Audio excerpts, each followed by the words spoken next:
Welcome everybody back, man. We're back. Another live stream. Friday's live stream should be good to go. Making sure everything's working behind the scenes here. I think we're up. I think we're running.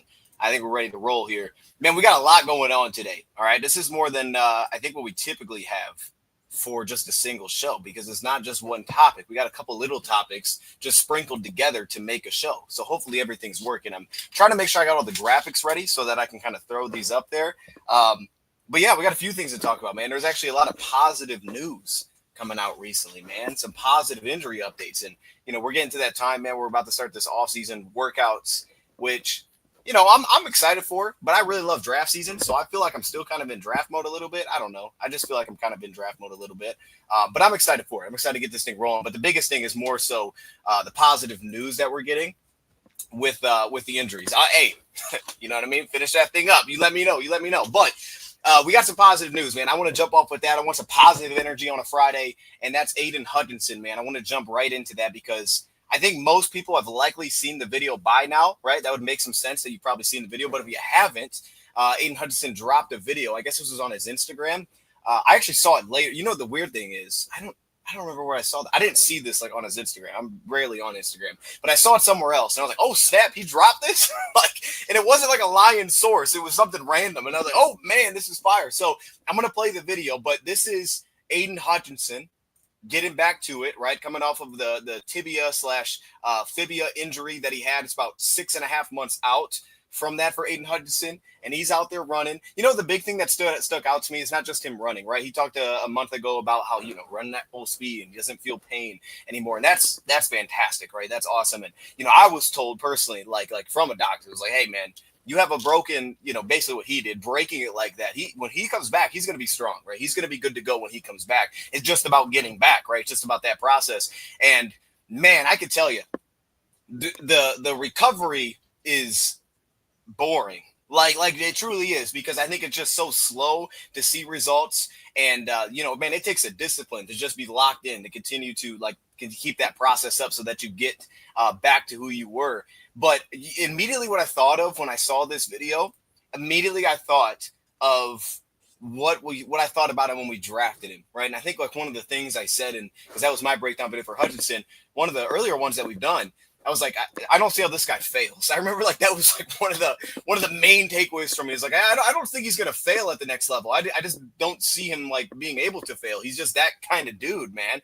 That's what he was at Michigan. I just get the sense that's how it's gonna be in the NFL too. And that's what this gives me, just the flashbacks of. This is the kind of guy that it makes me think of what you love about Isaac Tesla. We talk about all the toughness, and it's they're going to block and play special teams, and they're wired different. And it's that's fun, right? We think of big hits. But then you got to think about things like this, right? The fight to get back. And, man, we've had a ton of guys, man, that have been willing to just battle to get back. I mean, Levi's the perfect example. Remember the fire he had when we drafted him? And it took years for him to get on the field. But he just battled his way back, found a way. And then last season, it was oh, that was awesome. And now we really needed him back this offseason. So, when you think about the character aspect, I think a lot of times we point to plays on the field, but to think about the long recovery that is in front of you, that's frustrating as heck, but just fighting your way through it is what I think about now. I think more so when I hear those kind of character things that we bring up, when you see videos like this. And the thing that stuck out to me with the video, I mean, of course, it looks like he's moving pretty darn well, which is awesome.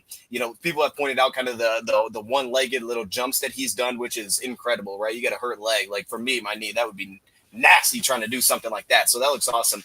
But to me, it was the way that he was bending on his leg. I got to believe that is just the most fear factor type of thing, man. That's what scares me, is the ability to bend and kind of sink down and just kind of change tight directions. He's bending, he's turning the hoops, like you would do at the combine. That kind of look was bro, that's a confidence, man. You can see him kind of pushing through, showing the force in his legs right there, just driving forward, because of course that's what he is, a forceful defensive end. And I expect it to continue to take some time, but the comfortability to kind of bend around the arc me, that gave me chills, bro. I was ooh, that's freaky looking, but he's doing it, man. So I'm happy that he's comfortable. He's not thinking about it based on that kind of video, and that he is where he is. So I don't need to see him. I don't need to hear a dang thing about this guy when it comes to off-season workouts. I just want to see him during the season. I know what we're going to get out of Aidan Hutchinson, right? So just get him right. But this is a really good early sign. We've also had some weird early update. It's not even like an update. Like Amik Robertson was thrown into a lot of this discussion because for him, he's recovering also off an injury that is one that I don't even think I can pronounce. I'm gonna be honest with you. It's like a humerus or something fracture, like something like that. But he's been posting all over social media like some don't be a fan late, that kind of thing. It's like, all right, this guy's different. But it actually reminded me today when putting this show together, because we're going to talk about some battles. Like Amik Robertson, when we first got him, this dude was playing in the preseason. Like that's where we first got the glimpse of him. Like that's the kind of dog that you have. So again, back to the mentality, the character of these dudes. That's the kind of dog that you got right here, man. He's got dogs, bro. They're just fighting back. They're recovering from injuries, dude. And I do think it takes a certain type of character to do that, man. Especially when it's a setback and you get all these setbacks that come along the way. Like that takes a lot, man. I know it's their job, but it takes a lot, bro. So it's really cool to see all this stuff kind of coming together, and it added some joy to my day. So I hope it did for you as well as Lions fans. That being said, though, we have two things that we need to dive into today, and one of these have been released a couple of days ago. It was the details on a Kirby Joseph contract, which is very interesting. I'm not perfect at trying to answer questions that aren't given to me when it comes to contracts. Like I have a pretty good understanding of how, what each thing means within a contract. I had a course that had involved that in the past. So I have a pretty good sense of like when it tells me what it means. But like all the loopholes and the answers that we don't get clearly, like trying to figure those things out, I'm not great at it. But I'm going to give like a thought on kind of the new deal. This may not be 100% accurate, but I'm going to give the thought anyway when kind of rolling through what stuck out to me. But one thing is for sure, Kirby Joseph's new contract is set up differently than a lot of the other large contracts that we've given out. So we know Kirby signed the extension, highest paid safety on a per year basis in the NFL now. But the biggest thing, and we're going to show it on the screen, but the biggest main difference about his new contract is that Kirby Joseph's new deal specifically is not set up the same, right? It's set up heavily through option bonuses. Now we've included that on some of these other larger contracts as well, but it's set up largely through option bonuses throughout his contract, and it has a very significant void number set. In 2030? That is about $39 million when you prorate all the years together once he becomes a free agent. He has a pretty significant number that's actually set there versus what we've had with some of these other big deals where we really haven't had that kind of void number at the back end. Like we've given out a lot of void money. We've had little numbers at the end of contracts that kind of just spread years down the road. But you give that option bonus, you spread it a long way. It's kind of a Philadelphia Eagles tactic, which they've done with a ton of contracts where like in 1 year, a ton of guys just become free agents where there's a lot of dead money and the speculation around it's just like, well, they'll figure it out. It's just like, let's figure it out. They'll do something, right? And then obviously the hope is there the cap number keeps rising because, the last few years went up like $70-some million over like a 4-year span. So you throw that into consideration. There's a lot here behind the scenes. And I think the fact that they're balancing off like, okay, there's dead money on this deal versus the others makes sense because they're not setting every contract the same. It's just a balancing act with contracts, right? It's like, okay, when does the number hit? How high is the number? When does the numbers hit? To me, that's always the key. Now, of course, guarantees play a lot to that too because like, can we get out of the deal? Are we stuck with this thing? Obviously, that's the key. Do we restructure the thing? Where's the base number at? But ultimately, like when do the numbers hit means everything, right? It's just when are they hitting. So the Kirby Joseph deal having that big void year is different. And I had a couple things that stuck out to me with this one. And some of this could be off, but it's just an observation. And I wanted to share that observation when going through Kirby Joseph's deal. So, bam, I'm going to pop this on the screen. All right, a couple things I will look at here. First off, the big thing at the top is kind of the key that I came across, but the middle is what we're going to start with here because at the middle, you can see it's the option bonuses that the Lions specifically focused on with this new contract, right? You can see it within the option of the deals, 2026, 2027, 2028, 2029. They are heavy option bonus driven, according to Over the Cap, 16.5 for 2027, 19 million for 2028, 23.9 million for 2029. Now, we know that option bonuses, unlike a signing bonus, is not right on the front where it's like, hey, money, you sign a deal, boom, and signing bonus, here's the money, keep it moving, and then we'll spread it out through the deal. It's different in the sense that there is actually a trigger date for this. There's also typically conditions that play along with the signing bonus as well, though we don't really have all the details of that. And for the trigger date side of things, as I listed, no trigger date. The only real trigger date that we kind of know of when it comes to Kirby Joseph's deal, at least as of now, from what I was able to find, is actually going to come back to that 2027 $13 million guaranteed for injury protections. And when that date's actually going to hit, which is, I think it's like a May 15th. I think that's what the date was. So we know about that. And if you looked at his like fully guaranteed number, right, it's like $80-some million over the 4 years. But when you combine the $10.1 million signing bonus as well as that $13 million for the injury protection, that gets you basically to that fully guaranteed number that we've heard of. So you have that number, that's understood. So, okay, that's the number we know of, right? We know we have to pay that. And especially through that part of his contract, they're going to exercise that, no doubt, right? He'll be on the roster, that kind of thing.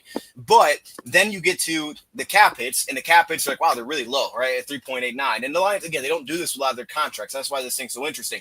3.89 million this year, but next year it's 5.8. Year after that's 9.1. Then it's 13. Then it's 17.9. And then you have that $39 million void year in 2030 where he's no longer under contract, and that's just a proration of all of those signing bonus that kind of come together when he's not under contract. Now, the easiest thing that I think point out here with Kirby's deal is that an extension could absolutely be in play. And what an extension could ultimately do is, let's say he played all the way up through 2029 and he got to that 2030 season where he's going to be like 30 years. I think he's going to be 30 years old at that time. And the Lions sat back and said, hey, we want to give him a 3-year extension, right? We'll give him 3 more years. You could pay him an extension through the remainder of what those signing bonuses are. That way the numbers stay spread out rather than all accelerating into 1 year. So it's like, oh man, we got to have this $39 million cap. It's like, no, we can actually spread that out back through the years if we just give him an extension by the end of this contract. Now that's a ways out. I don't know what spot they'll be in that time. I don't know what spot Kirby will be in at that time, right? I mean, that would be ideal, I would think, but who knows on that.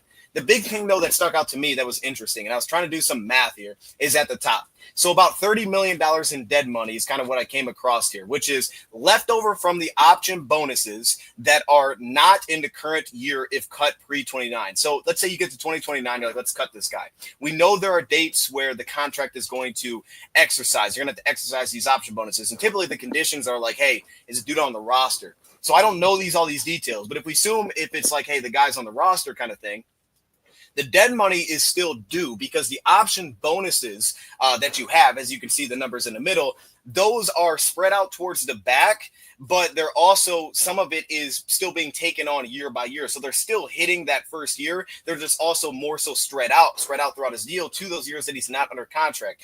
I don't know if that makes a ton of sense, but let me actually just give you an example of that. I'm going to pull up Kirby Joseph's contract. So say, for example, 2026. Yeah, let's use 2027. So 2027, he's got an option bonus of $5.24 million. But in 2027, it's actually $16.58 million is his option bonus. So that's like a $10 million difference, $11 million difference.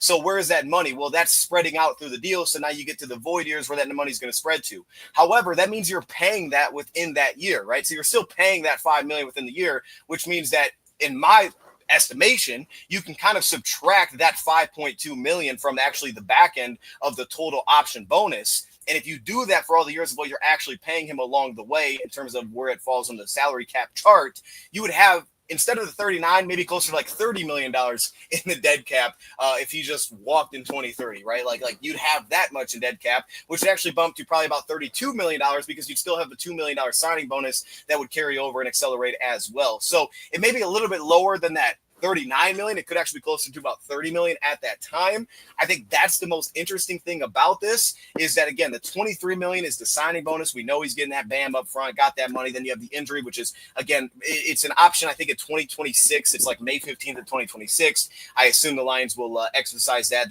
number will become fully guaranteed, and that'll just happen. But it's beyond that, right? It's kind of the question of like, okay, is there a way that we know a lot of this is going to be guaranteed because option bonuses, from my understanding, work very similarly to a signing bonus, even though they're different things. They still work very similarly, but that number may not be as crazy as it looks, but it also isn't just a clear out because I don't believe that you can just cut the guy and be like, well, it's an option bonus. He's not on the 53, so it actually doesn't count. If that was the case, then you would have an easy out of his contract because they're like, yeah, we're just not going to pay that $40 million. Who's going to cut him the year before? It's like, all right, we don't owe him that because he's not on the roster. Like, I don't think that's how it's going to work. It's going to act more like a signing bonus. So I don't know. I thought it was interesting because that number could actually be a little bit lower than what the number set at 39, could be closer to like 32. If that was the case, that could alleviate some stress a little bit, I guess, when you get to that time.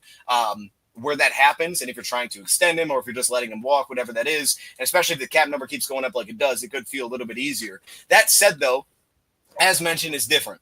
It's different than a lot of these other contracts we've given out due to the fact that a lot of these other contracts you're giving out, you see those higher cap hits through the years because it's not heavily reliant on option bonuses and a massive void years at the end that hold a massive number of that dollar. Like, this is more of the Philadelphia Eagles plan, as kind of mentions of what they've done. Now, I think it's smart to not have every player fall into that category because I think that's when you run into, hey, you have like $200 million in dead cap all at the same time. So it's like, all right, we can just work around it. But How? We don't know what that number is going to be. You expect it to grow, but like that's still just sitting there.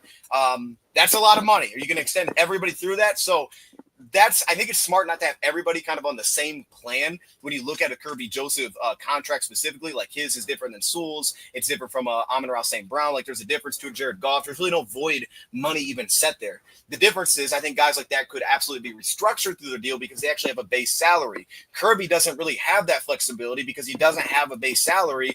The biggest thing there would just be an extension likely down the road for a Kirby Joseph deal. So I think that's the interesting part about this is that you're probably going to start to see restructures as mentioned before with the Sewells, with some of these other massive numbers that you have over the next couple of years, just to kind of alleviate some of the cap numbers that you're going to have to deal with over the next couple of years because you have the flexibility to do that with how their contracts are actually set up. So I expect that that's going to happen, but it also does balance the timeline potentially a little bit better as well here with if the Lions were to extend it or if they were just going to play him out through his deal through 2029. Because if you start to look at some of these other contracts and when they expire, you get the Sewell. It's like a year earlier for Penei Sewell, right? You have a different timeline. You don't have that void money sitting there. So the Lions are still working that process of having a balance between when they're paying guys, when all these cap numbers are hitting, and just a different approach this time around, which I thought was super interesting. So shout out to Kirby Joseph, man. Definitely earned the massive contract, but I'm really curious to see as we get more details and as we learn more about this, how this changes, but also then and what flexibility Lions really may have more than what I'm even recognizing now. But then also the Aidan Hutchinson deal, the Jameson Williams deal, we know they picked up their fifth-year options. Do we get something more on that? Because I expect Hutchinson's going to get his extension. The Lions can negotiate an extension, but as of now, that number is just going to sit as it is. So when you go to over the cap, right, it's going to sit at $19.8 or whatever $1 million for 2026. But we know he's under contract, but the Lions could extend it, as we've seen before, fold that back into a new extension, which they've done before with guys like Penei Sewell, potentially lower that number. So they could have that flexibility as well. But if you look at those current numbers, the $15.5 million, I think it is for JMO in that range, or maybe it's 14.5, and then like the 19.8 for Hutchinson. Those are big numbers, which makes it look like we have no money for 2026, which is kind of true. I mean, we really don't have a lot of money for 2026. The positive to that is we have a lot of dudes under contract, which I updated today, and I'm going through it. I'm like, yo, we got a lot of dudes under contract, which is great, but we don't have a lot of money. We also don't know what the salary cap's set at. So if we're looking at it from this year, it's actually set less than this year currently, which is not going to be the case. But then it's also not including the fact that we're likely going to roll over a ton of money this next year. Now, again, there's limitations to that because you have to spend so much in a 4-year span, but it's set right now. And from what we can tell, seemingly the Lions are prepared to roll over a ton of money. They're holding over $40 million. And I expect they're going to try to roll over $30-some million this offseason into next year to kind of help themselves out a little bit. But again, back to the kind of the Kirby thing, like that's part of the Eagles plan. It's like, well, it's almost like the dollar's cheaper in a few years than it is now because the cap does keep going up, right? You'd rather spend that money in the back end than spend it in the front end because just mathematically it makes more sense to do that. So that's part of that strategy as well there. But just a quick note before we get to this last kind of battle section, if you do look at the Lions under contract next year, now that we have a lot of these updated deals, and if we're just including draft picks, not UDFAs or 3-year contracts and less cut, but if you just include draft picks, like the Lions would have both their quarterbacks, they'd have Goff and Hooker next season. At receiver, they have St. Brown. Now they have JMO for the 5th-year option. That could change the number, but 5th-year option. And then now you would include Dominic Lovett into that mix and Isaac Tesla. So you have 4 receivers there. We'll see on Dominic Lovett being a 7th-round pick, but you got 4 receivers there. At tight end, you still have Sam Laporta. You have Brock Wright. And then, you may potentially have like a Prior-Scorn, out of Ole Miss. You may have something like that with the UDFA if he sticks around. But right now you have 2 kind of locked in. Offensive line looks great. I mean, the only guy you're in a great spot here, to be honest. It's actually more so about the flexibility because some of these dudes you may move off early. Like Graham Glasgow could be moved off early. That would make some sense. Colby Sorsel, I don't know. Does he stick around this year? Like, it's more so that because Sewell's under contract. You would have Manu. You'd still have Graham Glasgow, Christian Mahogany, Frank Ragnow, Colby Sorsel, Taylor Decker. And now you throw into the mix Miles Frazier and Tate Ratledge. So your offensive line's looking really good. It's actually more about like moving off guys. It's like 9 dudes. That's 9 guys, you have under contract. Defensive line now looks much more well-rounded with the 5th year to Hutch because now you have Hutch, Broderick Martin still, and he's kind of up in the air this year. But you throw Mekhi Wingo, Aleem McNeil, and now Tyleek Williams, so you look a little more well-rounded there. You could have kind of a starting unit put together there. At linebacker, now you throw Derek Barnes in the mix with Jack Campbell after this offseason. And then at cornerback, Terrion, Rakestraw. You can throw Branch in there unless you want to kind of as a safety. You just throw him wherever you want as a DB. And then you also now have Khalil Dorsey, who actually Dorsey signed a 2-year deal. Side note there. We'll talk about that here in a second. And then safety, now it's Kirby Joseph because he's got the new deal. We didn't have any safeties just a couple months ago. Now you have Kirby Joseph, and now you have Dan Jackson to the mix. So you have two safeties under contract too going the next season. You still got Hogan Hatton, you still got Jack Fox. So you're actually in a pretty good spot roster wise. There's not a lot of holes, which makes sense to why you don't have a ton of money either. Which hopefully we're not cutting guys. Well, it's okay to cut guys because we're probably going to have to open up some money, but typically we're not cutting as many as it was early, which is good because we have less dead money just in general. We have about 21 mil this season, but a lot of that was also Cam Sutton. So with that said, let's go to the last part of this, and I want to call this the bubble battle. I thought this just sounded hilarious, so I'm like, let's just call it bubble battle. Early bubble battle. And these are the positions that kind of stuck out to me when thinking about the spots that feel like the biggest battles heading in the season. And the crazy thing was a lot of these are like, dude, this is back in – I don't even know if they're going to keep this many players at this position. So, for example, we started off at running back, and I think Vaki's a lock. I based that mainly on what I felt about Vaki coming out of the draft, but also I thought he played well in the preseason. And in the regular season, while he didn't do much – 14 yards on 6 carries. He did have 2 games. Tampa Bay had a reception of 17 yards, and he had a couple against Chicago before the half. Like, he showed me more than enough last year to be excited about him going forward, but I also loved him out of the draft, So for me, I think Vaki's going to be in. So that would actually put you at running back.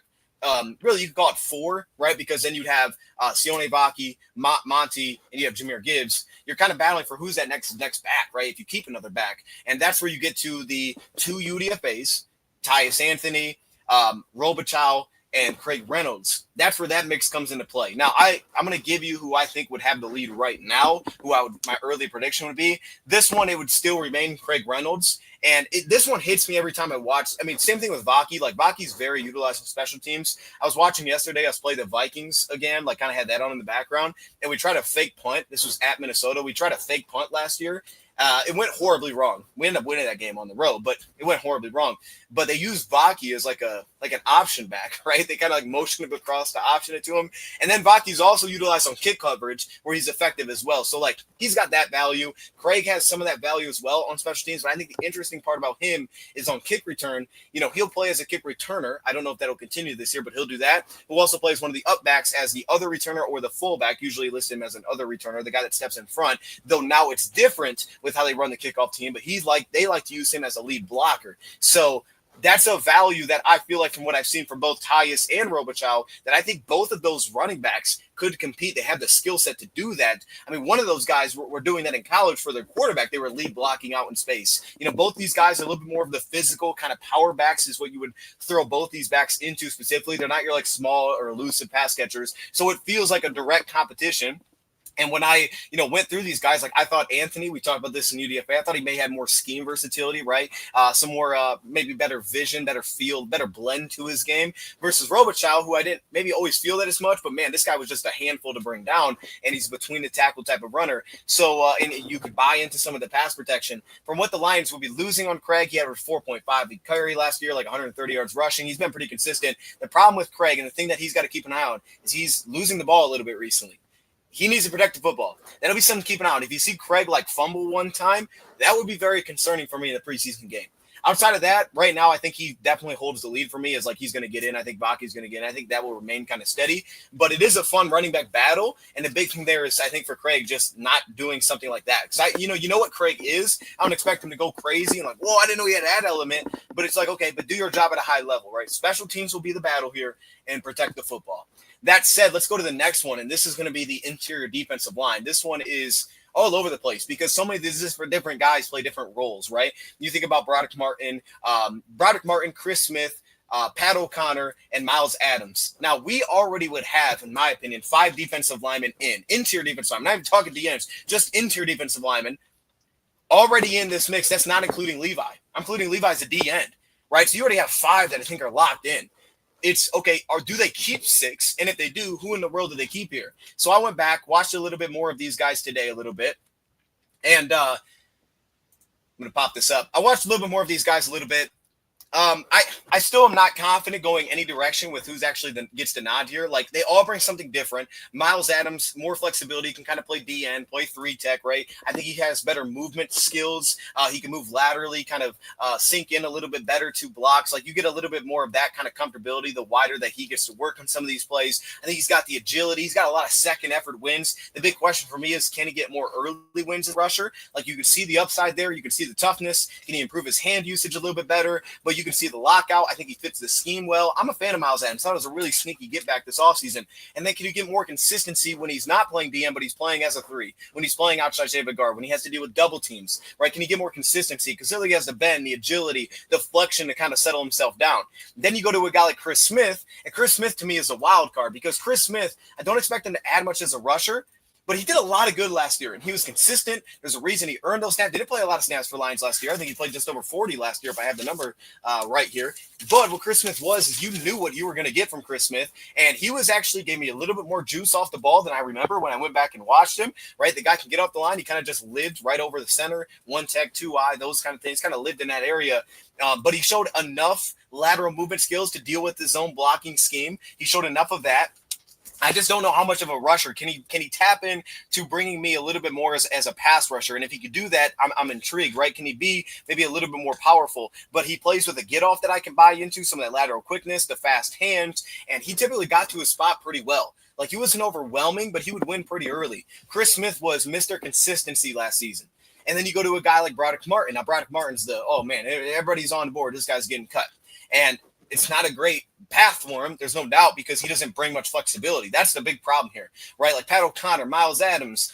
You could even go to Chris. I don't know how much flexibility Chris Smith is going to bring, which could be a problem. Maybe he can add that or something, but he needs to bring more pass rush juice, I would expect. But Martin's kind of is what he is. That said, though, I always go back. He really only played 2 games last year, but he only played a few snaps against Chicago, then played a lot of the Green Bay game, was very up and down. Had some fantastic reps in there, had some horrible reps in there as well. Horrible reps, like some of the bend at times, it didn't look right. It looked like he was just kind of playing over his toes to really anchor himself down. But you saw the ability to win early. You saw his ability to control blocks at times, control a center. He allowed linebackers to get free, to get upfield, and that's going to be his main job. He allowed guys to do that at times. You saw a little bit better body control. He flashed a little bit of a long arm move with some jolt there, and we know that he was just kind of an effort rusher back in college. It's about consistency. I think a lot more of that is actually about practice and preseason than it is what we saw in the regular season, because I thought there was ups and downs flashes there, but this is to make or break here for sure. I'm not going to jump on the board. You guys know that with me, with Broderick.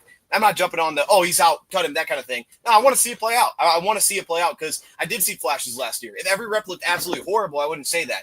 I said I'm not confident he's going to make the team, but I do want to see what it turns into this next season. And then, of course, you have Pat O'Connor, who is actually, to me, the one I don't want to say I'm concerned about, but I guess I could say I'm concerned about his chances of making the team, because for me, Pat O'Connor, his value is he plays everywhere.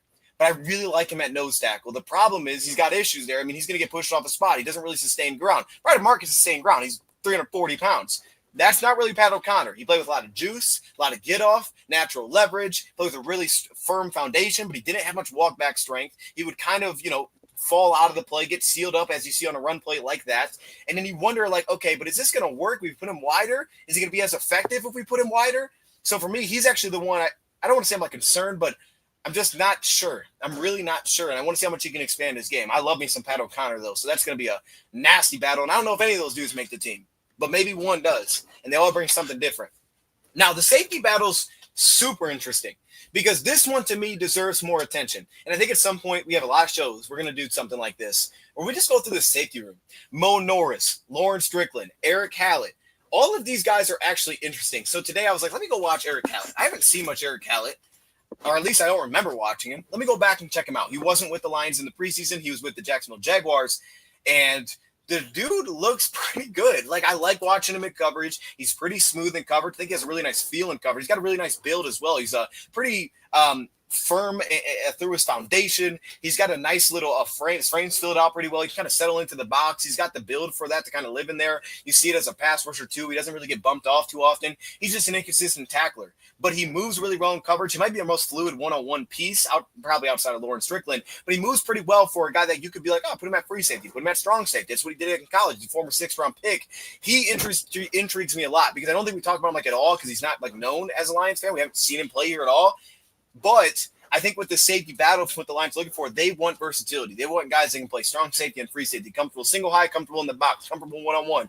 Speaking of that, Lauren Strickland is a perfect example. This guy was awesome last year. And Lauren Strickland made his name in the preseason. The guy was a safety, and then he went to the slot. He held it down in the slot. I'm not going to say that's where I want him to live, but he held it down. He's just very loose in his hips. He's an easy mover. He's a thumper on special teams, and that's kind of what he was. I remember Lauren Strickland was like, as bad as my 53-man projection was, the one guy I had right one of them out of like most of them missing was Lawrence Strickland making the team. He was that good. Training camp in preseason.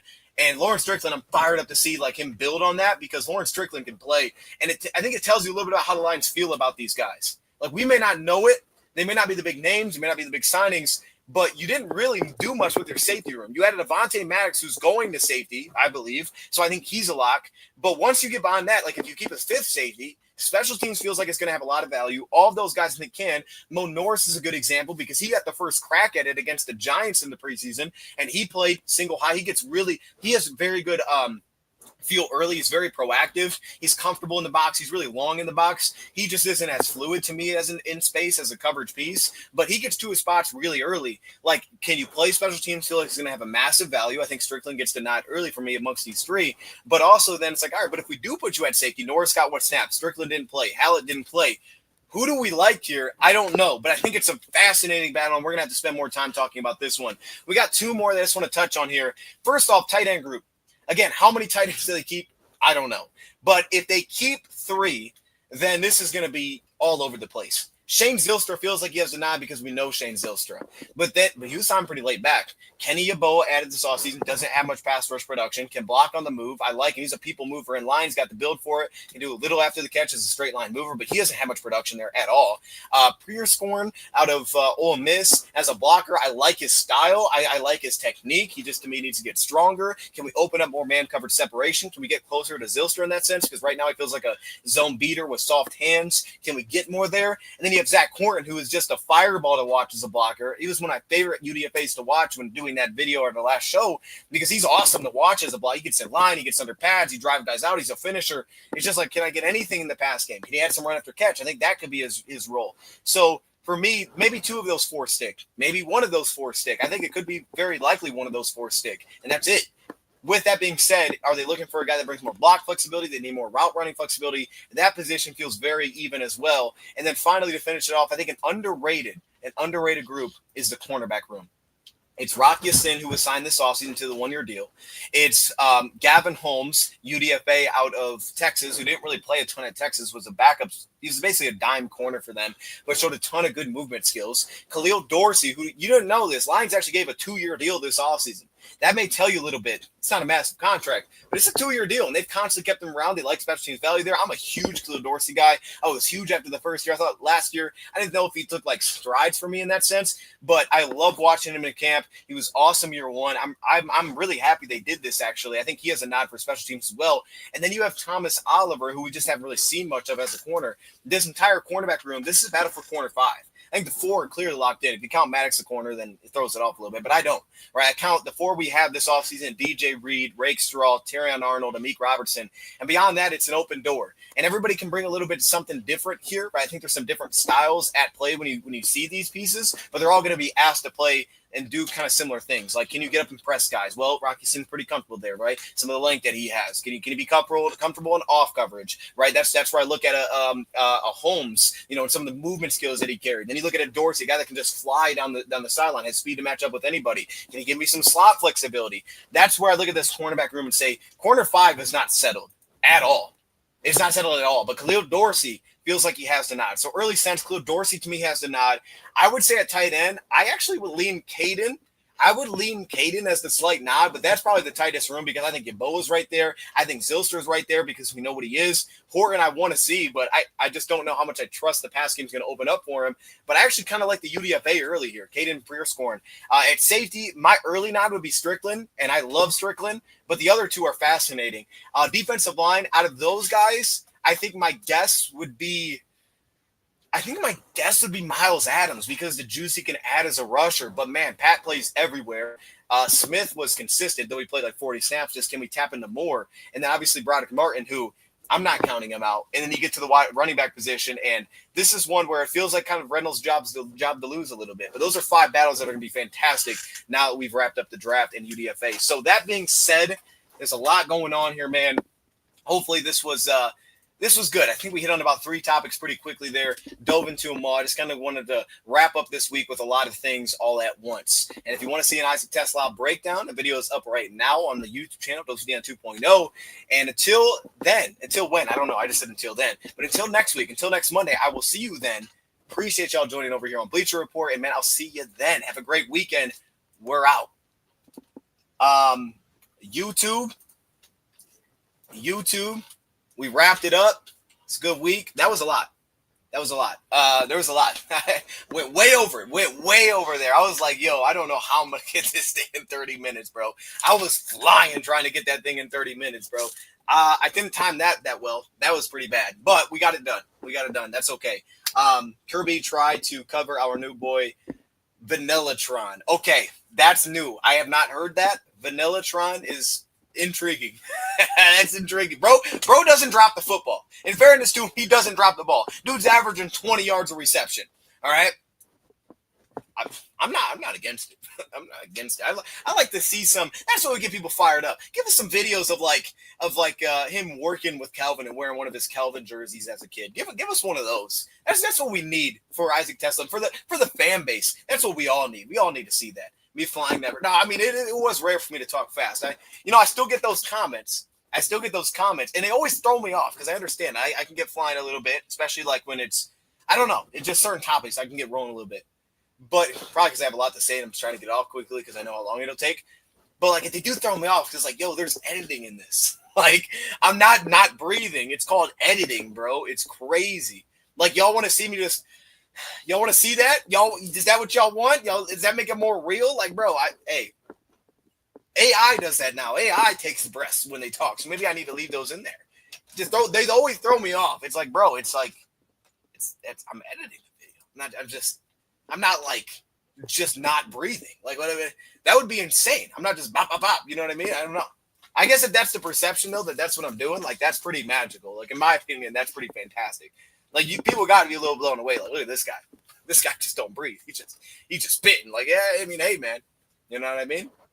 I guess so. I remember sharing a mock drafting Tesla, and they laughed at me, and I was mad. Well, hey, here we go. Oh, wait, I read that wrong. I was a man. No, I read that right. Hey, now we all can enjoy. I just want to be patient with him. Give him a little bit of time, and just let it take his time. Because I know he's going to pop as soon as he gets out there. But I anticipate it's going to be slow early. My guess is it's going to be slow burn early. And then once he gets dropped in, he'll be ready and they'll be comfortable with it. And he'll roll. Like as soon as you know what he's going to give me vibes of? Here's my early prediction. I remember when we drafted Kenny Golladay. And I wasn't doing YouTube at the time. But we drafted Golladay. What was that? Northern Illinois. And for whatever reason, like I wasn't watching the draft before that. I didn't know these guys before the draft. But I remember like watching highlights of them or whatever. And I was pumped up. And I was just like, I had a feeling, man, like Kenny Galladay's going to cook. And I think it was like the Giants game or something. This dude absolutely torched him. And it was like, oh my gosh, this guy's amazing. And he was amazing for the Lions. Shout out to Kenny Galladay. But it was like, as soon as you saw him, you're like, oh, this dude's different. I think Tesla's going to have that. It may take a few weeks, but once he gets in, once he legitimately like gets some snaps, I think he's going to just pop. He's going to be like, oh, yo, what the heck was that? That was crazy. He just did that. Like, I think he's going to have those early. I think he's going to give an early Kenny Galladay vibe. And hopefully it lasts longer, but I think he's going to get that early sense off the people. So thinking about Holmes, the DN or the DE, and the interview where Brad says he doesn't get why fans crave DE help. Isn't this all about Marcus Davenport? Fans think he's too injured to play. Brad gave him $4 million. So Marcus Davenport, I mean, we just got to see if he's be healthy. I know he told us at the presser that he felt like, that's his goal is like to stay healthy, stay on the field for him. I still don't hate our room, even if he's not healthy. Like, because I do think it's kind of like to the Tyleek video. Like, if you didn't have Tyleek, it would be more concerning because you wouldn't have flexibility early. But because you have Tyleek, especially when Aleem gets back, but even in the meantime, I could just play Levi at DN. Like, I think early Levi is just going to play DN for me. I'm anticipating Tyleek's going to start from day one. I'm just going to put Levi at DN if Marcus is not healthy, and he's just going to roll DN. And actually, I would feel comfortable if you told me Levi was my starting DN. I wouldn't think he's great, but, I mean, last year, like, going back, I'm like, every time I watch him, like, this guy's kind of awesome. I want to see more there, but I would be comfy if he was our starting DN. So my feeling is that Marcus is definitely the guy I prefer if he's healthy. But if you take Marcus off, I'd feel comfy with him as kind of the next guy up. Obviously, Pascal, I kind of just know what I'm going to get, but I'm just not going to get much juice on the edge. I'm not going to get much of a pass rush there. It's fine early downs. I'm just not going to get much outside of that.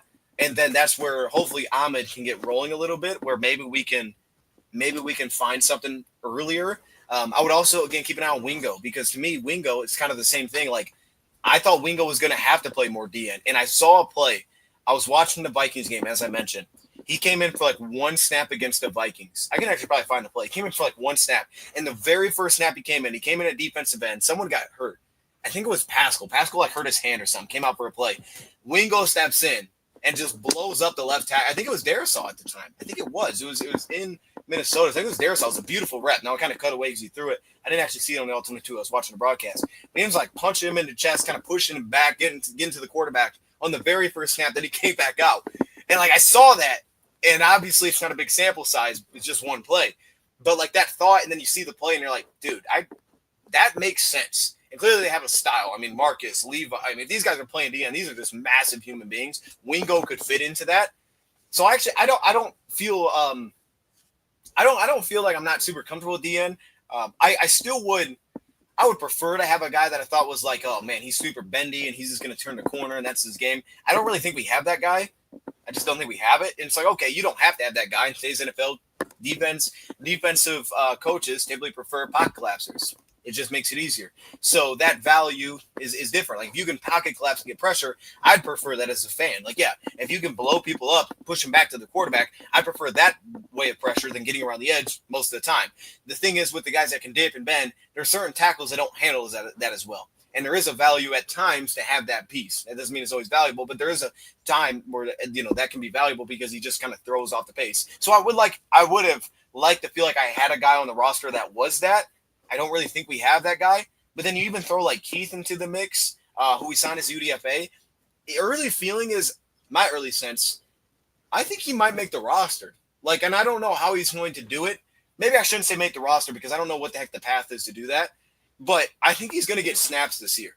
Like, that's one of those early feelings. Like, he probably will stick on the practice squad. I wouldn't be surprised sometimes at some point we saw Keith getting some snaps at defensive end this year, especially if injuries do pop up, and he fits right back in that same style. He's like 285 playing DN. He's just a pocket collapser, and he's got some really good feel at the top of the rush. He's got some bend, he's got some control to his game, but he's super powerful, got a big long arm. Like, that's the same kind of guy. He's a guy that fits right into that same mix. So I think at some point we may get some snaps out of him. And, it's early, but I had a really good vibe watching him early. Like, I was pretty excited to see how that looked. I had Tesla and Hassanian. Is it Hassanian? I don't know how to say dude's name. All right. Before we do that video, I'm going to have to look that up because I don't know how to say dude's name. That's a problem. Like, it's been like a week now. And I still know how to. It's been more than a week. I can't say dude's name. That's crazy. I want to stash Davenport for the playoffs. just hold him. Don't play him. That's an interesting strategy. Just like, bro, hey, you're not playing, dog. You're not playing until like week 17. Then we're going to give you some snaps. The biggest thing to bank on is it's not like the same injury that knocked him out with the Vikings, right? It is different. It is different in terms of now he's had some of the same injuries, right? But he has had it's not been like the same thing over and over. It's like, oh, last year and the year before that, he got hit with the same thing. It's like, why do we keep paying this guy? Right. It's not like Mosley, unfortunately, like the ACLs, like these are actually different. So at least there's that. I mean, it's not good. It still means like you're getting hurt all the time, but at least they're different. Recent memory, like these are different injuries. So the hope there is like, all right, he got hurt, but it wasn't the same thing. So it's not like this is a recurring theme that we have to deal with. I mean, what he went through last year, getting his arm like kind of chopped down like that, and he wasn't even mad about it. But seeing that take place, like that's something I'm like, just that injury, it doesn't really scare me. Like I'm not really concerned. Like, oh man, that might get him again. That arm, like that doesn't really concern me. Just more about the plethora of injuries, but not that specific injury. You know what I mean? Like that one, if that's all I knew about him is that, I'd be like, yeah, he's good. It's kind of like Derek Barnes. Like, that's all I know about him is, like, the last injury. His is more significant than that, in my opinion. And it's like, I felt super comfortable paying Derek Barnes long-term. It's like, this guy's going to be good. I'll pay that guy. So that's the hope. And then, you can buy into that, I guess. I mean, hopefully. I don't know. I guess we'll find out. Levi and Pascal, that's what it's got to be. But I do think Wingo could get snaps there. I think he should get snapped. I think he should at least get looks. It just depends on where we're at health-wise, right? If our interior's beat up or Tyler comes out really slow, they might just kick Levi back inside, and then he could definitely open that up a little bit. But if those two guys live outside, Levi looks awesome there, then maybe you do try to just keep Wingo inside for versatility reasons, just kind of lean on that a little bit. But practice squad is probably going to be very important for D-line this year because there's a lot of dudes do a lot of different things. Like I pointed out, I pointed out a lot of guys. I didn't even point out these UDFAs. There's a lot of guys that are just not going to have a spot. Like I said, we have 7 guys, 7 dudes on the D-line that I feel good about that are going to impact both pass and run based on historical production. And that's including Tyleek as a first-round pick. That's the only one that really feels like a projection. It's a first-round pick. You have 7 dudes like that, there's going to be some players they like just not making the team. Hopefully that means you can get a few of them back on the practice squad. The value there is like guys like Pat O'Connor aren't young. He's not like he's 23 years old. I think he's over 30. Like a guy like that could actually get back on the practice squad, and then you could keep him around. And I think we're going to see practice squad guys this year. That's where it is. I think we're going to see those guys this year, and the D line is probably going to hold multiple. Would be my early guess. We're going to hold multiple of dudes like that. Name is Hutchinson. He's 6'7" monster. Yeah, we did. No, this is true. This is true. Someone outside of Hutch. I would have liked someone outside of Hutch that would be that guy. Hutch is just amazing. Hutch wins any way that you could ask for, right? Yeah, no, like, and that's the thing with Tyleek. Like, he was the weird one, as kind of Brad pointed out, right? He was the inverse. Like, I saw a lot of people, like, when we drafted him saying, like, oh, man, you got your one tech. I'm like, that's not, or I don't know why people always say one tech too. That always drives me nuts because, like, okay, not every nose just sits in a one technique. But besides the point, he sits in the A gap, not as much to your point, right? Like, he's playing, outside the guard a lot at Ohio State, which is always weird. And actually had a pretty explosive nose tackle last year. He did get drafted. I think he went early day 3. Out of Ohio State.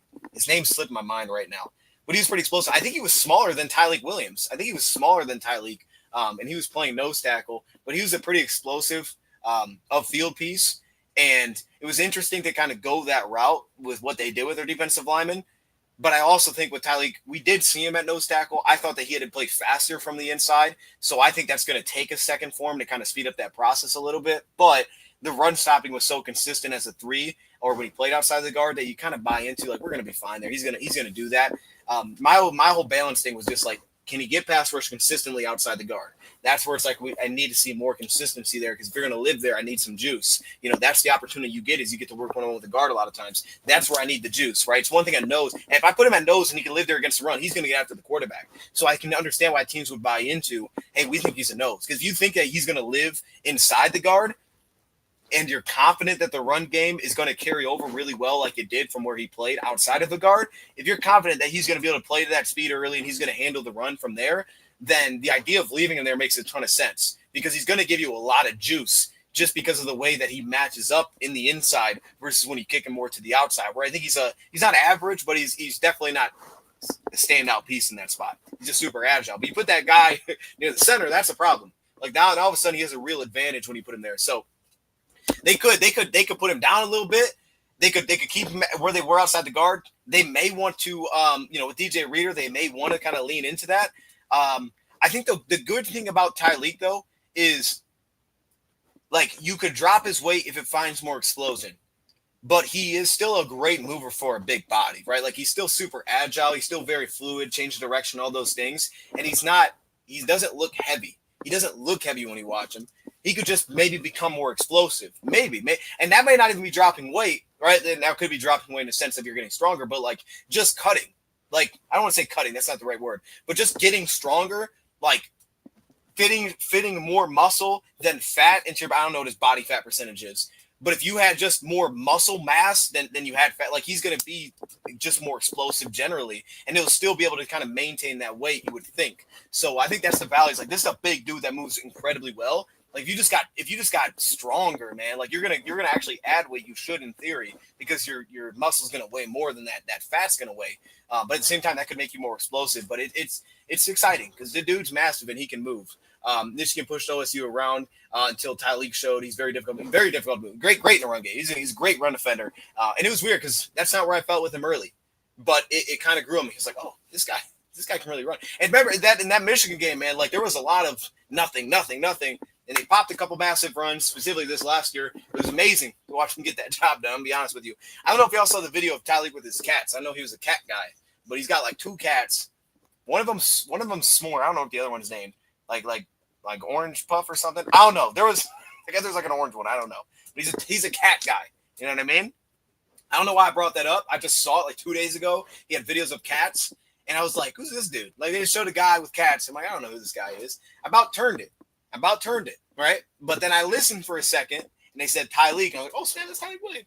I guess this happened before the draft or something. Like they interviewed him, so I didn't know what he looked like. I'm gonna be honest, I didn't know what his face looked like, so it threw me off. But hey, he's a cat guy, and a Siamese cat. Siamese. Oh, he's got some goofy cats. Okay, goofy cat.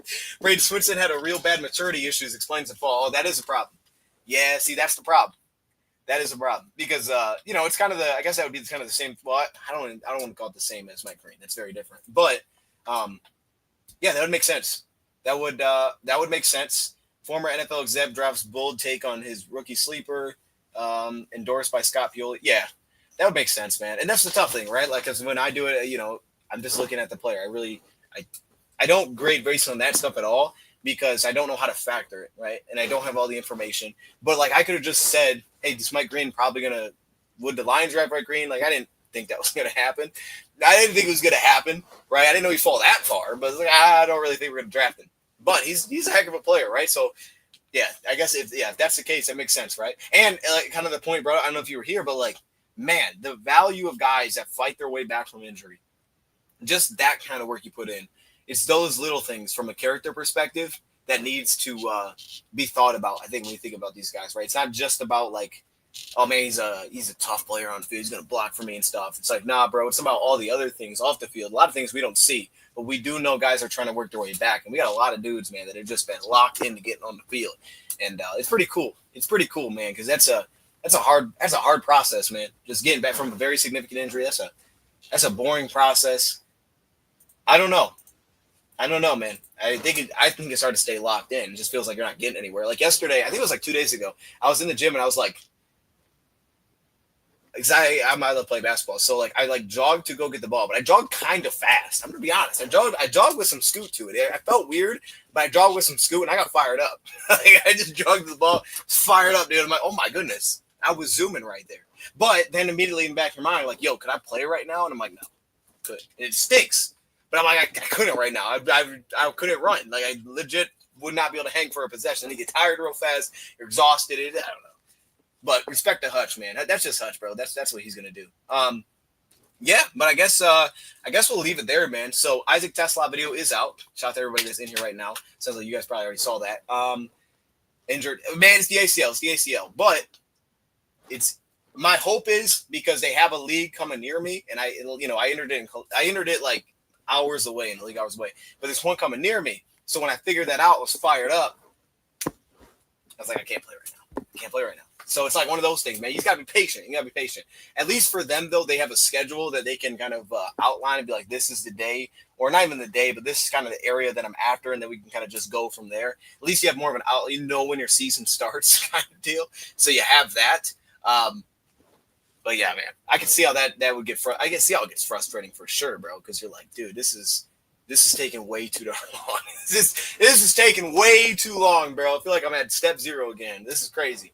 And then you wonder, like, I wonder a lot, like, yo, like, am I going to be able to jump? Am I going to be able to jump off this leg? Like, am I going to be able to get up at all? Or am I going to be like one of these dudes that, like, I can't touch the net kind of deal? Like, how goofy am I going to look trying to jump? I don't know. Wingo's injury, Wingo's was pretty significant. I don't remember what it was top of my head. Let me look it up real quick. I think it was something that broke. What was it? Torn meniscus. Yeah. There you go. Okay. It wasn't broke. It just torn. That's not great. Torn meniscus. That shouldn't be as bad, but yeah, that's significant, man. It's in the same family. Oh boy. Yeah, it stinks, dude. Jalen Royals has IQ concerns. Switch to yeah. Well, that was the whole weird process about him, right? He came out. I don't know if it was like IQ because he like was like, yo, I didn't put the time in. My grades were garbage. He had like a 0 point something GPA. So he went to the military school to like get his grades right. They're like, yo, you got to get these things right. And then that's when he had the tryout, blew it up, and he ran like incredibly well. And then he just like stuck with that team. And that was the team that he was with. I can't think of the team name, but he like flew. And they're like, oh, okay, let's bring this guy in. So, I don't know. That doesn't like give me IQ concerns, right? I guess it could, but it doesn't really give me IQ. Like for me, grades, if you have terrible grades in high school, I don't think usually that's an IQ thing. I think that's a lot of times maybe other things going on. You're not locked in. Like, unless you're going to like some like high school. Like I think for the most part, bro, it's Probably just more about the focus being there than anything. Like it's high school, bro. You shouldn't have a 0 point something. Like this, it's probably not that you can't figure out how to do math. Like it's probably something different. Like it's high school. So yeah, like I think that's why he went to that school. It's like go get locked in. You have no offers. No one's trying to take the dude going to college with the 0 point something. It's like, bro, what are we doing here? All right, you're getting nothing from us with that. So it was right for him. It worked for him. He went there. I think he was like pretty productive early when he went there too, and that's why he ended up going. I think it was just a camp. I don't think it was a trial. I think he just went to like a camp, and that's when they offered him was after the camp, which is pretty cool. I thought it was a pretty cool story actually to hear him kind of like work his way through that. So I'm fired up to see Jalen Rose actually going forward. I think that's a pretty cool thing to overcome is like how messy that got from the jump, and then he works his way there. Everybody kind of has like a weird different path. I thought that was a really cool angle, kind of figuring that one out for Jalen Royals, but. I'm excited for him. I remember my early thought was Sky Moore, which concerned me, and that would still be the concern. It's like, he could be like Sky Moore when you talk about the route tree. But that said, the big thing is kind of like maintaining stacks to me, right? I think playing with a little bit of more looseness to his game, right? Because he can definitely roll, and he could separate. I think he's separated on all three levels, right? That's on the next level to kind of open up the route tree, figure out if you could open up a route tree with the guy, because even like Tesla didn't have the deepest route tree, right? Like not at Arkansas. So it's like, all right, it's on these guys open that. Trey Harris didn't have the deepest route tree. This guy ran a lot of hitches and a lot of post corners. So it's like, can we get there with him? It's like certain guys, maybe they just can't run the full route tree because they won't get open on everything. You know what I mean? Like certain guys I just don't think can get open. What I look for from the feel there is more so one, guys that can play inside and outside. So if you can play on the ball, off the ball, inside, outside, which will change the way that you have to approach the route, right? So if you're running the same combo, but you're doing it from the slot versus wide, so you're the different piece on that concept, like how do you pace that out? So timing. And then I also a lot of times look for we always were taught look for communication. If your quarterback's working with you pre-snap, how do you communicate with the quarterback? And then also, is he a guy that's typically a target after communication, right? And that's what Torrey Horton was really good at.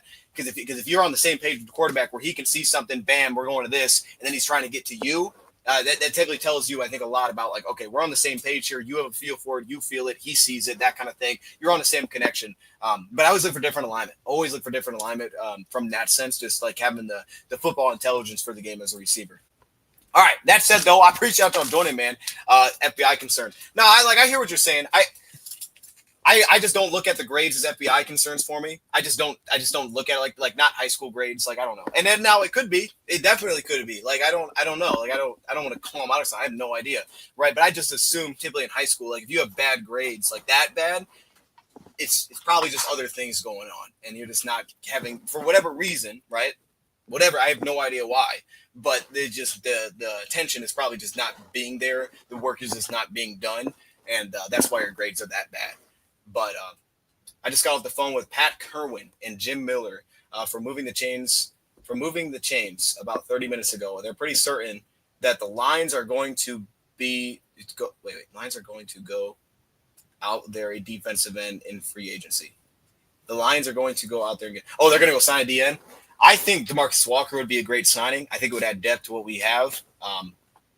There's just nothing in free agency, dog. Like they could make some moves. There's like things that they could do. I just don't think anything big. It's just it's come down to this. It's going to be a very small price the Lions are willing to pay. So I would not be shocked at all if they signed somebody. It's just going to be it's going to be closer to a minimum deal would be my expectation. So whoever's willing to take a minimum type of deal, there you go.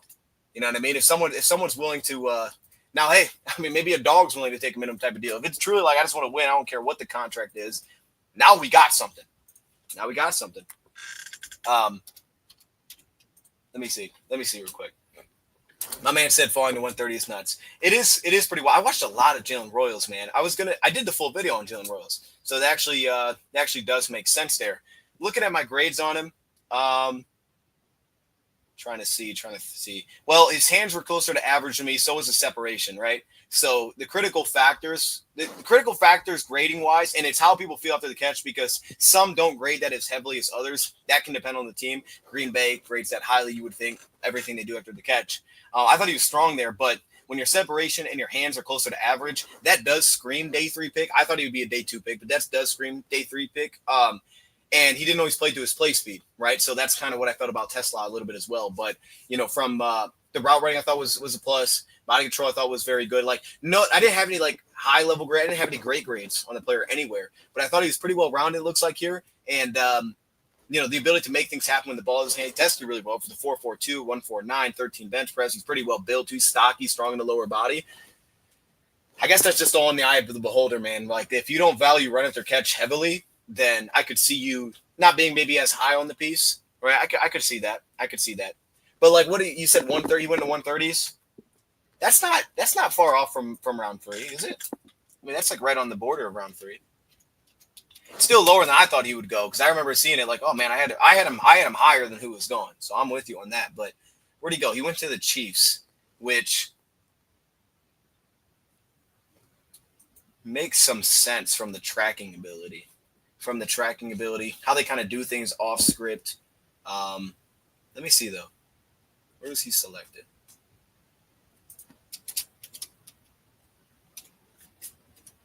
That'd be like early round 4.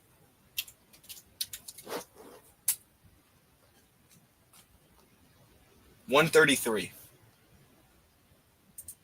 What the heck is this? Configured as a smart player. What is it? Configured as a smart player. Is that a robot? That's a robot making that. That don't even sound like a person wrote that. Configured as a smart player. Heck no, dude. That's crazy. Okay, no. I'm thinking this wrong. That's solidly round 4. That's back into round 4. Okay. Who went around there though?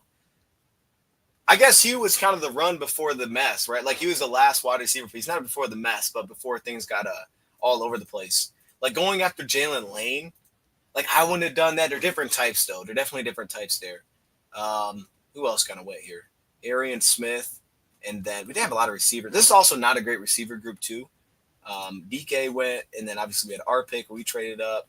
Not a lot of our receivers were going. Who went after him? Let's see. He had Lambert Smith. That's an interesting one. I like Lambert Smith. That one's interesting because that guy can go. I definitely have Royals higher than Lambert Smith. Lambert Smith wasn't in my top 15, but I considered him.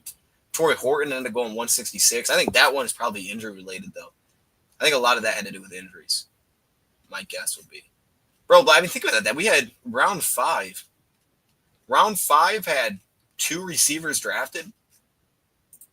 Entire round had 2 receivers. Round 4 had Thornton went before him. I wouldn't have done that, but Thornton is a probably better verticals. I mean, he can go. Like he's got more size too.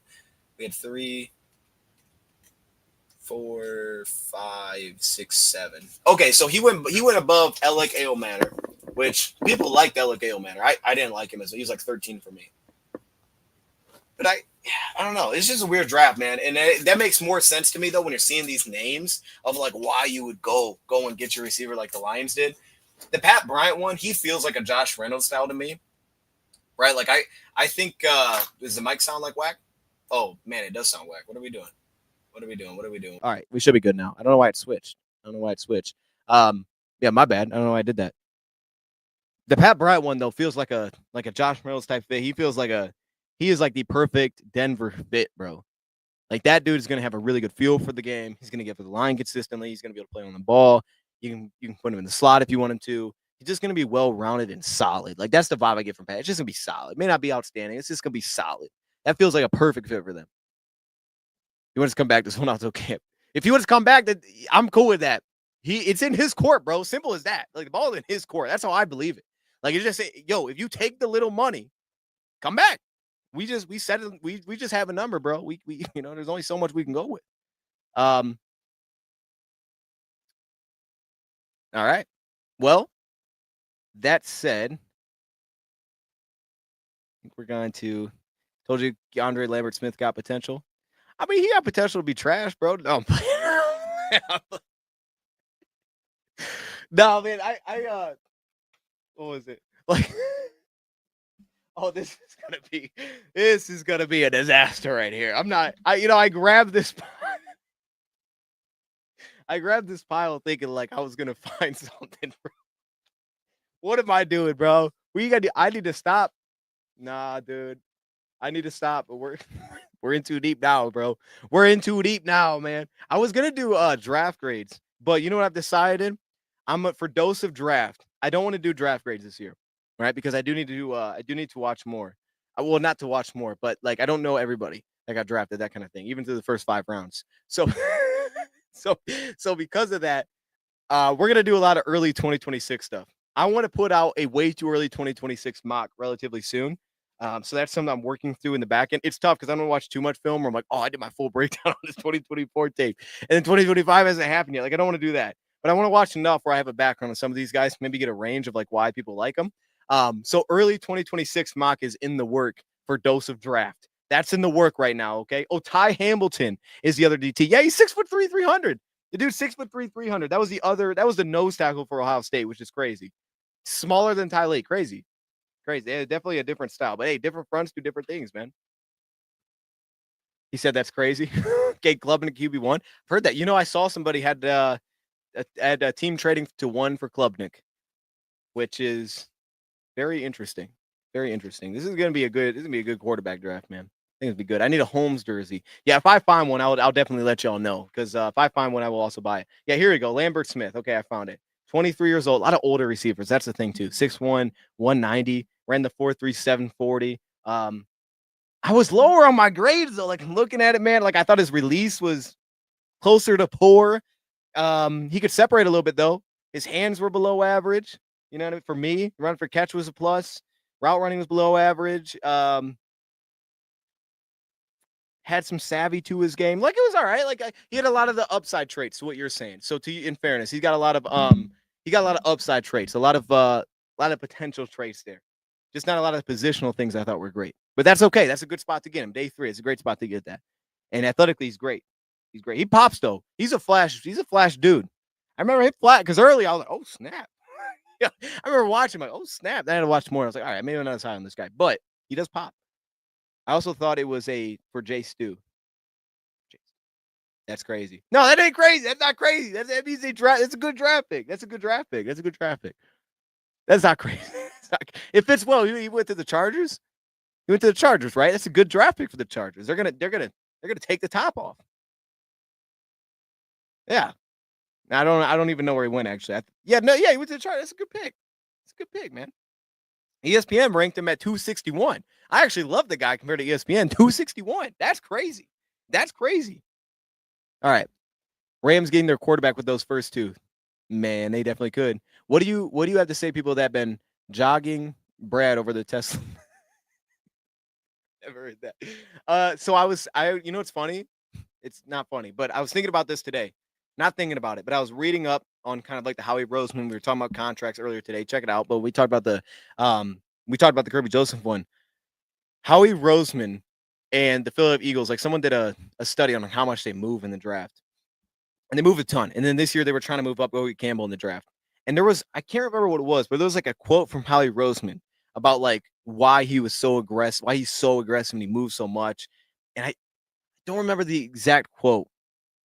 I'm trying to remember what it was, but it was something like, we know that we can move because we can get picks whenever we want to get picks. Like, it was something like that. Like, they don't care about moving off picks because they know they can come back and get those picks if they want those picks. And because of the reason they felt that way was essentially because of how they have the roster built. So they know they can hit free agency. Like at Philadelphia, I think has a ton of comp picks next year. They know they can go to free agency. If they just want picks, they'll just let guys walk. They just won't resign dudes. They'll get paid. They'll get comp picks back. And then they know they're going to get those picks back anyways to move in the draft. So he's had like a fearlessness, not only in how he's given his contracts and all this money that he's pushed to the back, but he's had a fearlessness in moving the draft because he attacks the draft from the thought of like, I got to be aggressive rather than afraid, in terms of, I know that I can move the board whenever I need. If I need more picks, I'll move out. Right. But like the whole article, or the section of the article, is essentially like, they believe in their draft picks so much that they're willing to give out the contracts they're willing to, which we're seeing for the Lions, these long-term deals, these big numbers. They're willing to give all these option bonuses and push things backwards because they're so confident in the dudes that they draft that they have no concerns that they traded up, because they know they can acquire picks by letting other guys go, and that they're not scared to pay these guys because they're so confident in the guy that they drafted that they're just like, just give him time. If he doesn't hit in the first 2 years, give him time. He'll get there. And it made me think of the Lions, right? We'll see. Certain guys may not. Like Braddock Martin, doesn't mean everybody hits. They weren't hitting on everybody, going back like 4 years ago. But, and they, they still don't hit on everybody. But like 4 years, they were missing a lot. But like that mindset definitely makes me think of Brad. You know what I mean? Like that mindset makes me think of Brad in the sense of like, like the 2/3 don't bother me. And you got another day 3 back and that kind of thing. It's going to be the end of back of the back of the end of round 3. I've also always said like I don't have an issue with it because we don't have like that many holes to fill. So get guys that you actually love. That way they can stick around. Like if you're just sitting back and drafting guys you kind of like, or maybe you like them, and you're like, all right, that's a good pick. It's good value. Bam, and lines up, sat there 102, got our guy. And this is not to say my boards is because obviously maybe this guy 102 that I would have loved, right? Josiah Stewart wasn't even there, so like that wouldn't even work. But like you don't want to just do that, I think, with where this roster's at, because you're just going to end up using picks on guys that you don't love, which means they're probably not going to make the team after a year or two because you're not going to have that same conviction down the road. Because ultimately, the decisions that Brad makes when it comes to who are we re-signing, who are we going to let walk, who are we keeping, it all stems also back to, hey, you drafted this guy. What was your thought when you drafted him? And if you have that conviction of the guy that you invested in of the time, it's going to be way easier for you to have conviction to give him time. Be patient. We can pay him. That kind of thing, right? I think things get messy if, say, for example, Sione Vaki, who I'm fired up about, I'm confident he makes the team just because of his draft stuff mainly.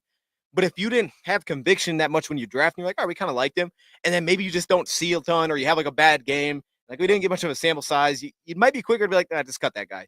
You all remember we cut Jason Huntley before the dude even played? Not saying it's the same thing, but we did this, all right? Like, you don't want to be that team, because now it's like, well, we can get picks for everyone. Okay, but you're not even like, you're not using your picks. You're just letting dudes go. Like, at least I'd rather have him be like, hey, we missed, but we thought that dude was going to be awesome. So we gave up our picks to go get him. And we were patient with him because we believed in the guy. And because we believed in the guy, and we believed whenever his number would be called upon that he'd have to play, that we felt that we could let the other guy go at his position, that we could get those comp picks back anyway, right? Because now it's like, hey, let's just say, for example, let's go crazy. I don't think they're going to do this. I think you have to be patient with Isaac Tesla, right? I think you have to, because I don't think like Isaac Tesla is like, oh, you got him, now you can get rid of JMO. Like, I don't feel that at all. I was even thinking about from that perspective. Like, if I went to the wildest side of the earth and I was like, well, what if Isaac Tesla allows him to trade him kind of like they did with Hutchinson? And I don't see that. I don't think he's going to be like there that fast. But let's say next year, right? Finishes strong. You get into next year, you feel really good.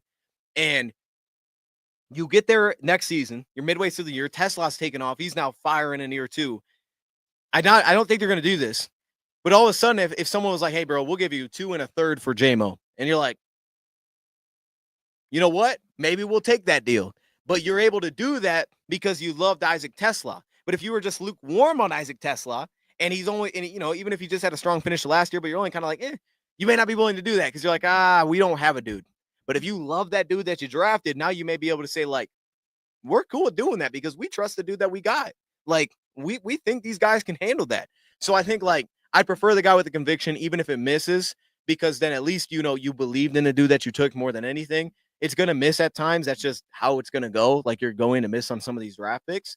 But I'd rather have it like that, right? That way you at least have the confidence in your own guy, and you're going to be patient with him, and you understand that we can get the picks back if we need to. Because I do think that's a huge part of it. And I definitely think he replaced Tim Patrick. Now, could Patrick Urdu comp pick? Probably not based on what he was paid this year. So he probably won't help you from a pick perspective. But like in a lot of positions that could, like, I don't know, could Graham Glasgow help you out, after this season? I guess it wouldn't be Glasgow because Glasgow would be a cut. But like, I just think in general, there's spots like that where it's like, we're okay with moving on from a guy because we have this guy. But if we just liked him, then we have to know what he is. So it's like you almost have to see the production there before you're willing to make any moves because you don't know. You know what I mean? Like, I don't want to be in the spot where it's like, well, we can't move off this guy because he hasn't had the 800 yards which would replace what we're losing. He's only had 200 yards. He's only popped a couple times. He's only shown flashes and he hasn't seen the field much. And then you're like, we're not going to make a move because we haven't seen this guy actually do it yet. But if you like loved him out of the draft, like that dude's going to be this guy, and you've seen the flashes, like, we really believe this is going to happen. Then you have the flexibility to move, and that allows you to go get picks back. It's like you can't make picks if you don't love the guys that you have. You can't get comp picks back. You can't let guys walk because you just have to keep everybody until they prove it. It's like, how are you going to prove it if guys are there? So, I don't know. That was a long explanation, but that's kind of my sense, right? It's the way I'd prefer it to go. Plus, it makes the draft more fun. Like, who is a fan is in there like, I hate trades. What are we doing? Like, no, bro. Everybody's fired up about trades. Everybody loves trades, dog. And I do never understand some of the Brad Holmes criticism, like just from a broad perspective. Single things, sure, but not like his draft approach is crazy. It's like, wait a minute, dude. I mean, dude, we win a lot now. Like, I haven't been a Lions fan as long as a lot of y'all, but bro, we win a lot of football games, bro. I'm not gonna be questioning Brad too often. I just got to be honest. He's handling business. Like until we, this thing is just we start winning 3 games a year or something again. Like I'm pretty good on Brad. He's doing his thing. Look what happened to the Bears. We're too passive. Lost out on drafting their future running back. Oh, they go get Genty. If they wanted to go get Genty, yeah, they should have been aggressive. Go get him. Now I don't.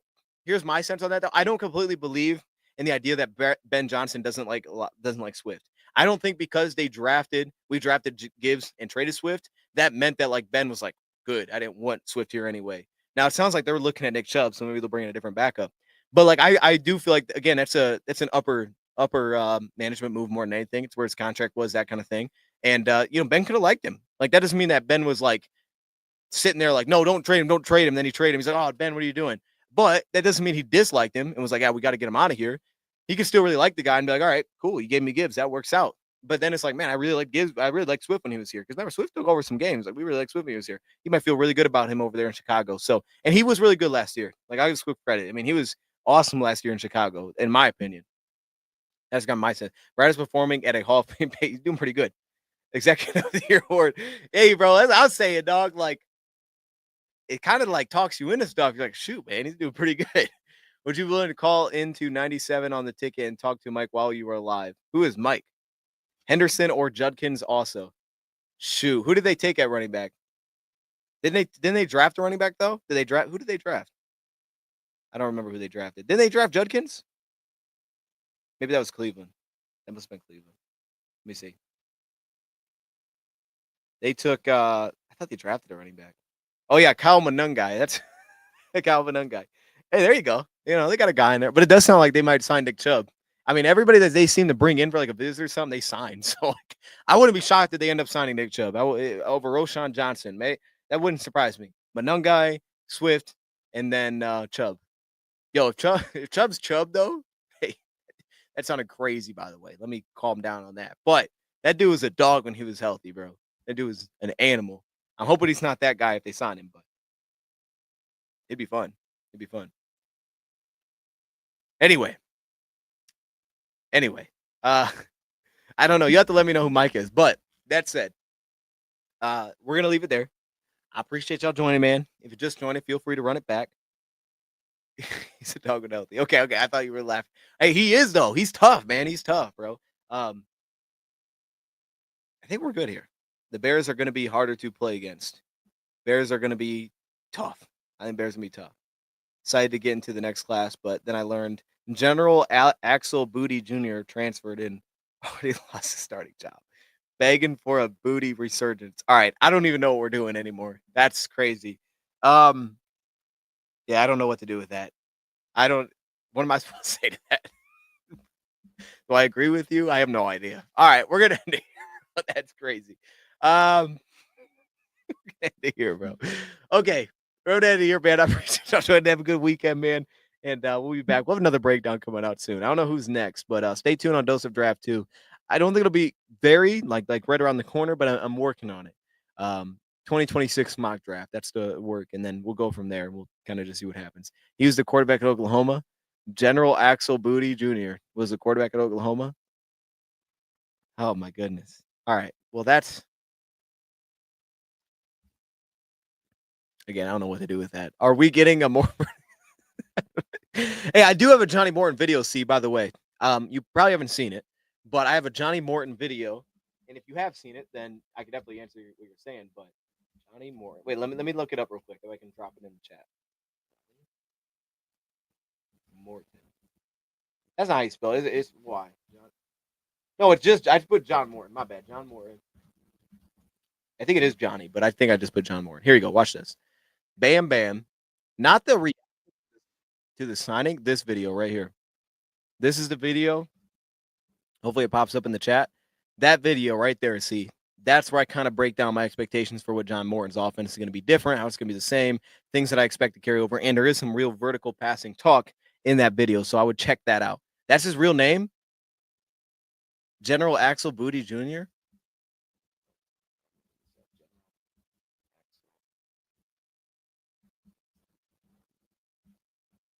I don't even know if I can look this up, bro.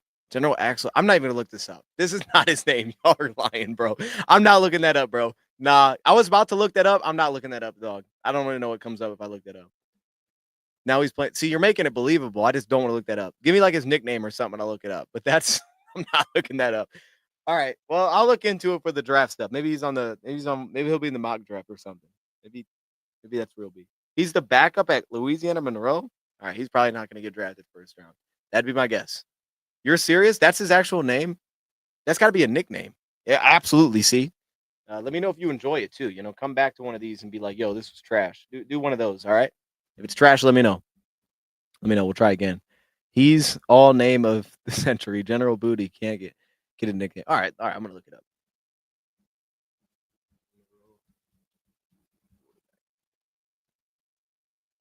Oh snap!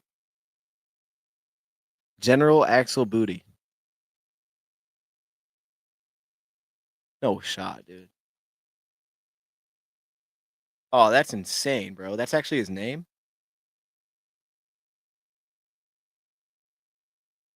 Hold up. I kind of want to draft this guy. All right. Here we go. We'll leave it with this. There's no shot, bro. There's no shot, dude. Hey, I kind of want to draft this guy next year, bro.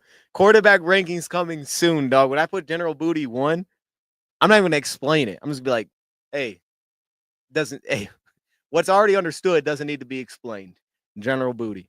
It was supposed to be Booty v. Manning in the rivalry with the whole world. It is unreal. That's amazing, actually. All right, now I'm fired up for this next year's draft. It's gonna be a good draft. This is gonna be a really good draft. Fire it up for it, man. I'll see y'all soon. We out. Have a great night, man.